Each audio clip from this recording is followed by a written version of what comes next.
बोलिए सद्गुरुदेव भगवान की, गुरु माता की, भगवान भोलेनाथ की, माता कामाख्या की, सभी संतों की, गौ माता की, बोले सच्चे दरबार की, करौली शंकर महादेव की, हर हर महादेव। बैठ जाए सब, बैठ जाए। आउटर बंद करो।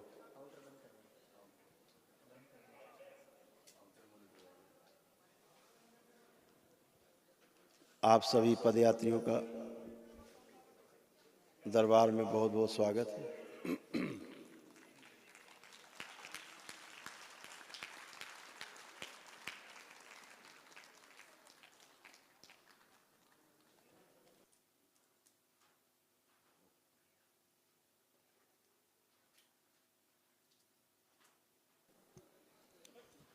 धन्य है आपके माता पिता, धन्य है आपके माता पिता जिन्होंने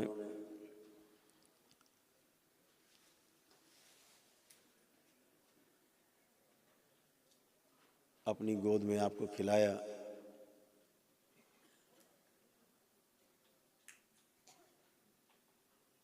और धन्य है आप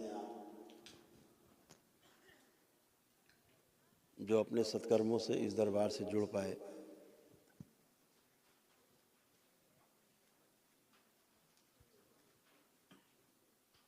और जिसके लिए मनुष्य जीवन में देवता भी जन्म लेने के लिए तरसते हैं। जरूर आपने कुछ बहुत अच्छे काम किए होंगे जी, आपको ये मनुष्य योनि मिली। और जिसलिए आपको मिली, जिसलिए आपको ये मनुष्य योनि मिली, उस लक्ष्य को प्राप्त करने के लिए आपको ये दरबार मिला। इसके लिए आप वाकई में बहुत भाग्यशाली हैं, जो आपको परम पूजनीय बाबा जी जैसा पूर्ण गुरु इस पृथ्वी पे शरीर में ना होते हुए भी हर जगह उपलब्ध है।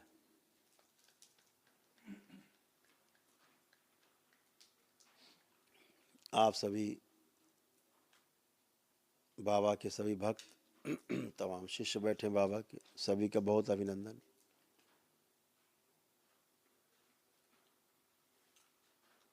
तमाम लोग इसमें प्रक्रिया पूरी करके बैठे हैं, आधे लोग दरबार की कृतज्ञता में केवल उन्होंने पदयात्रा की है।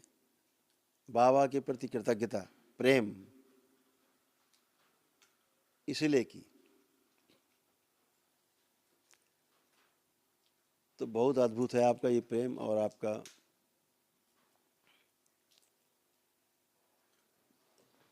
जो संस्कार आपको मिले हुए हैं परिवार से। तो धन्य है आपके माता पिता जो आपको संस्कार ऐसे दिए कि कृतज्ञता जो ना भूले। न्याय के 9 भावों में से कृतज्ञता भी एक भाव है, जिससे जो मिलता है। थोड़ी आवाज बढ़ा दो भाई, थोड़ी हमको तो सुनने दो यार।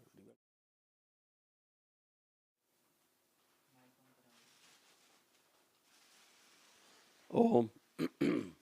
आवाज आ रही है आपको सबको मेरी? तो न्याय के जो 9 भाव हैं, उनमें से एक भाव कृतज्ञता का है। कृतज्ञता उनके प्रति जिनसे हमें कुछ भी सीखने को मिला, समझने को मिला। जब हम कृतज्ञता किसी के प्रति प्रदर्शित करते हैं, उससे जिसके प्रति कृतज्ञता व्यक्त कर रहे हैं, केवल उसको ही अच्छा नहीं लगता, आपको भी गर्व अनुभव होता है अपने अंदर।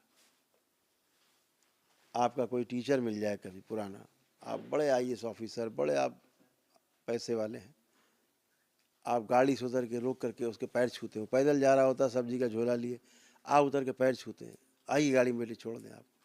ये करके आपको गर्व महसूस होता है, अंदर बहुत प्राउड फील होता है, उसको भी होता है। ये अद्भुत है। उभय पक्षीय जो संवाद है वो दोनों ओर आपके नहीं, चारों ओर पूरी सृष्टि में फैला हुआ है। ये उभय पक्षी है।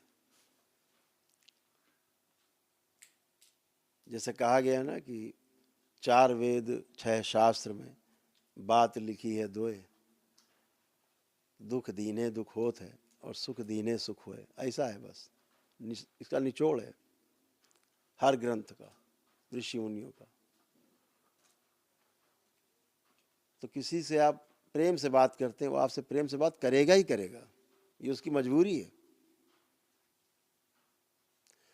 आप रोज किसी को प्रणाम करो, वो आपको जवाब ना दे, आप 10-15 बार निकलो, 20 बार निकलो, महीना भर निकलो, 2 महीना निकलो, एक दिन खुद ही आपको देख के प्रणाम करने लगेगा, रोक नहीं पाएगा, टूट जाएगा।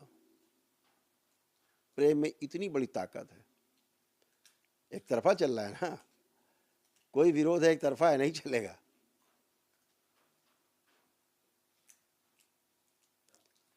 कभी नहीं चलेगा। तो आप करते हैं, प्रसाद मिलता ही मिलता है। वो मजबूर है वो आपके साथ जुड़ने के लिए, करने के लिए। तो ऐसे ही आप कृतज्ञता व्यक्त करते हो तो एक अनुभव अंदर आता है।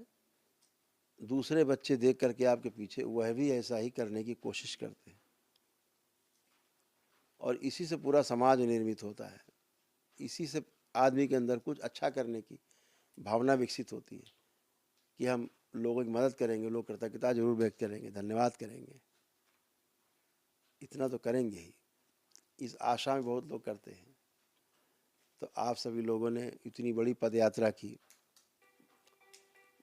छोटे छोटे बच्चे बैठे हैं, दंडवत यात्रा करके आ रहे हैं, लेट लेट के दंडवत यात्रा की, छोटे छोटे बच्चों ने की।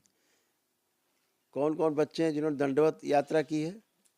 ये देखिए, ये बच्चे हैं जिन्होंने 30-30 किलोमीटर की दंडवत यात्रा की है। दंडवत लेट लेट के यहाँ तक पहुँचे। अद्भुत।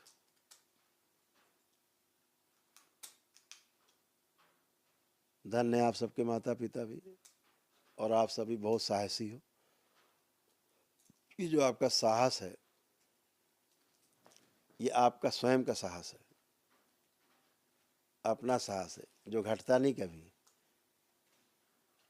एक काम साहस से करते हो, दूसरा वही काम करते समय आपको उतना साहस नहीं दिखाना पड़ता, लगता है अरे ये तो हमारे बाएं हाथ का काम है। अब कभी आपको दंडवत यात्रा करनी पड़े, अरे ये तो हम कोई दिक्कत नहीं, तो कर लेते। एक बार अनुभव से गुजर गए तो दोबारा करने में अब दिक्कत नहीं है। तो आप सही बहुत खुश रहिए, खूब प्रसन्न रहिए, स्वस्थ रहिए। आप सब बच्चों में इसी तरह से दरबार के प्रति अच्छे अच्छे भाव, बाबा माँ के प्रति, भगवान भोलेनाथ, माता कामाख्या के प्रति, ईश्वर के प्रति ऐसे ही भाव सुंदर सुंदर बने रहें, तो चीज़ों को समझना बहुत आसान हो जाता है। आप समर्पण करना सीख जाते हो। समझने के लिए समर्पण की बहुत बड़ी आवश्यकता है। अगर आप समर्पण नहीं करते तो कान बंद रहते हैं, आप सुनना भी नहीं चाहते। जब समर्पण करते हैं तो कान पूरे खुले रहते हैं, दृष्टि पूरी खुली रहती है ना। तो ऐसा समर्पण आपका बहुत सुंदर है जो बाबा माँ के प्रति है। जरूर मिलेगा उसमें कुछ ना कुछ आपको, ऐसे समर्पण करके रखे हो अवश्य मिलेगा। बहुत लंबी उम्र है अभी आप लोगों की, बहुत कुछ मिलने वाला है भविष्य में बाबा माँ से प्रसाद के रूप में।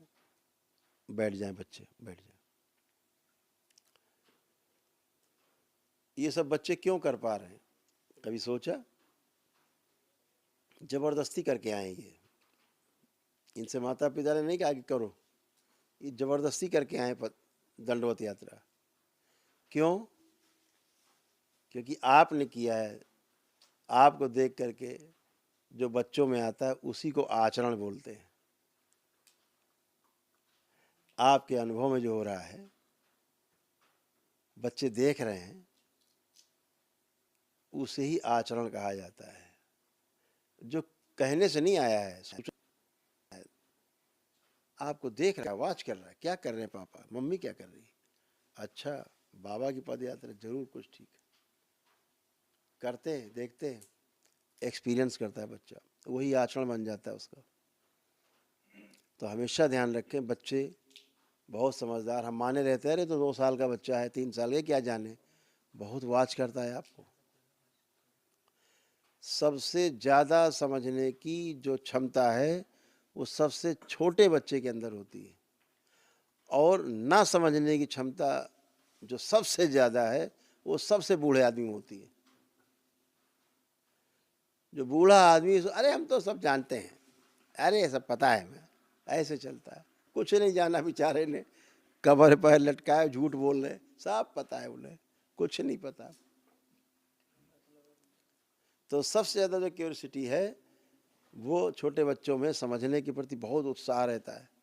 ये कैसे, ये क्यों, ये 2 सवाल उसके चलते रहते, क्यों कैसे, ये बच्चों में होता है।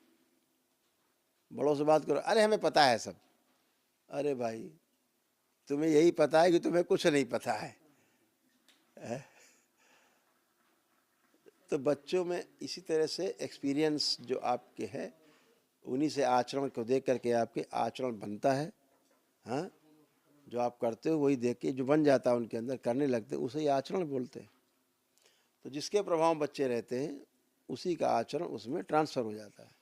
गुरु के साथ कुछ करना नहीं होता, सिर्फ रहना है, होना है, बस इतना ही काम है। गुरु के सारे आचरण उसके अंदर ट्रांसफ़र, सब ट्रांसफ़र वैसे ही बन जाएगा जैसे गुरु।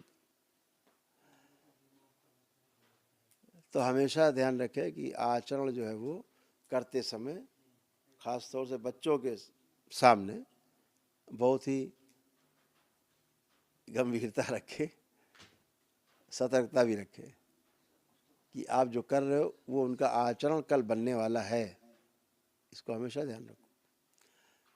तो बहुत सुंदर आप लोगों ने पदयात्रा की बाबा और माँ के सानिध्य में। जिस दिन आप पदयात्रा करने का संकल्प लेते हो, अभी आप शुरू भी नहीं करते हो पदयात्रा या दंडवत यात्रा, केवल आप संकल्प लेते हो कि हम तो अब पदयात्रा करके काशी से कानपुर जाएंगे या वृंदावन से कानपुर जाएंगे, उसी दिन उसी क्षण आपको 9 हवन का पुण्य वहीं मिल जाता है। संकल्प जैसे मजबूत संकल्प होता है। मैंने देखा है कोई कोई तो वनडे का पुण्य लेके वहां से चल देते हैं, इतना अंदर गहरी श्रद्धा है, बहुत गहरी, देखता है वो चमक, वो ऊर्जा, वो सब आपके अंदर। तो बहुत ही, जितना आपका अंदर भाव सुंदर रहता है, प्रत्युत्तर में उतना ही आपको मिलता है। तो आप लोगों ने इतनी लंबी लंबी यात्राएं की हैं, काशी से 60 लोग आए हैं जिन्होंने लगभग 350 किलोमीटर की यात्रा पूरी की है।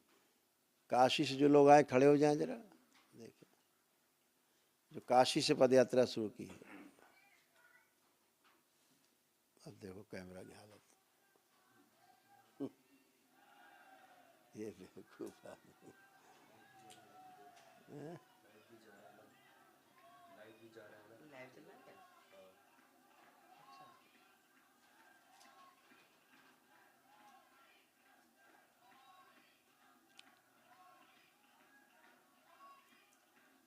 कोई समझदार आदमी रखे जाए वहाँ, है ना? नहीं, उनको अकल नहीं, सेंस नहीं। नमः शिवाय।